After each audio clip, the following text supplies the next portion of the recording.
बिहार में फिर हुआ पकड़ुआ शादी, बंदूक की नोक पर लड़के की शादी, फिल्मी स्टाइल में लड़के का किया अपहरण, सुशासन बाबू की सरकार में जंगल राज की एंट्री। बिहार में अगर आप जा रहे हैं और आपकी शादी नहीं हुई है तो आप सावधान हो जाइए। वैसे बहुत सारे लोगों को मेरी ये बात बुरी भी लग सकती है, लेकिन सोचिए, आपकी कोई जबरदस्ती बंदूक की नोक पर शादी करवा दे आपकी मर्जी के बिना, तो आपको कैसा लगेगा?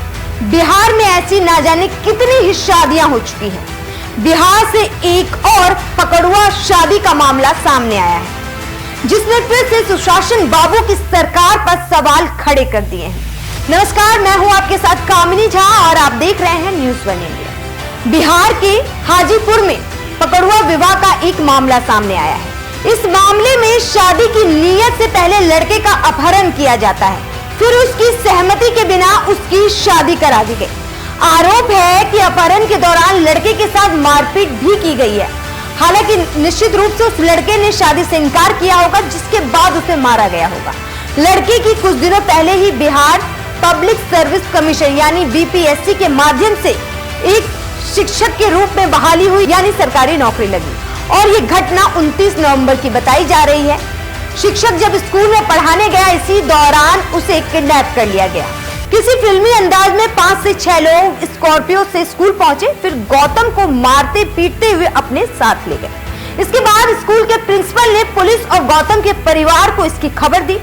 घर वालों ने थाने में अपहरण की शिकायत दर्ज कराई। इसके बाद पुलिस स्कूल पहुंची और मामले की पड़ताल करनी शुरू कर दी। कुछ समय बाद पता लगा कि गौतम का पकड़ुआ विवाह करवा दिया गया है। इसके बाद लड़की के चाचा को गिरफ्तार कर लिया गया है। पुलिस लड़के को खोजने में लगी रही, लेकिन पूरा दिन बीत जाने के बाद भी कुछ भी पता नहीं चल सका। नाराज लोगों ने महुआ ताजपुर स्टेट हाईवे को जाम तक कर दिया और प्रदर्शन करने लगे। इस दौरान पुलिस की भूमिका पर भी सवाल खड़े किए जा रहे हैं। कुछ समय और बीता तो स्थानीय लोगों के फोन पर कुछ वायरल फोटोज और वीडियोस आने लगी। इससे पकड़ुआ विवाह की बात सच साबित हो गई। वायरल तस्वीरों में गौतम एक लड़की के साथ शादी के कपड़ों में दिखाई दे रहे हैं। हालांकि पुलिस ने पीड़ित युवक की तलाश कर ली और उस लड़की की भी, जिसके साथ पीड़ित की जबरदस्ती शादी करवाई गई है। दरअसल पकड़ुआ विवाह में दूल्हे का अपहरण कर बिना सहमति से उसकी शादी करवा दी जाती है। रिपोर्ट्स की माने तो बिहार में 80 के दशकों में पकड़ुआ विवाह के सबसे ज्यादा मामले सामने आए थे और उसी टाइम ये विवाह शुरू भी हुआ था। हाल ही में पटना हाईकोर्ट ने राज्य में पकड़ुआ विवाह के एक पुराने मामले में शादी को रद्द कर दिया था। कोर्ट ने अपने फैसले में कहा था कि जबरदस्ती सिंदूर लगाना या दबाव में लगवाना हिंदू मैरिज एक्ट के तहत ये शादी नहीं कहलाई जा सकती। लेकिन इसके बाद भी बिहार में ऐसी शादियां होती आई हैं और कुछ आज भी हो रही हैं। कई लोगों का मानना है कि जब तक लोग दहेज लेना बंद नहीं करेंगे, इस तरह का विवाह नहीं रुक सकता है। वहीं फिर सवाल उन माँ बाप और परिजनों से भी है जो अपनी बेटी की शादी ऐसे करवाते हैं।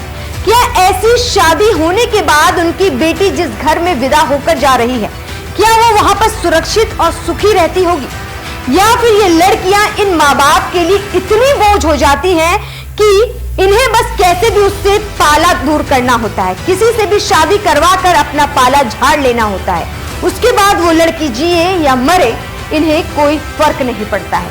इस बीच सवाल तो वहां के सुशासन बाबू और उनकी सरकार पर भी उठता है कि आखिर कानून का इन लोगों में डर क्यों नहीं है, आखिर हथियार इन लोगों के पास कैसे आ जाते हैं। फिलहाल इस मुद्दे पर आपकी क्या राय है, हमें कमेंट बॉक्स में जरूर बताएं और इसी तरह की तमाम खबरों वीडियो को देखने के लिए हमारे YouTube चैनल को सब्सक्राइब कीजिए। नमस्कार।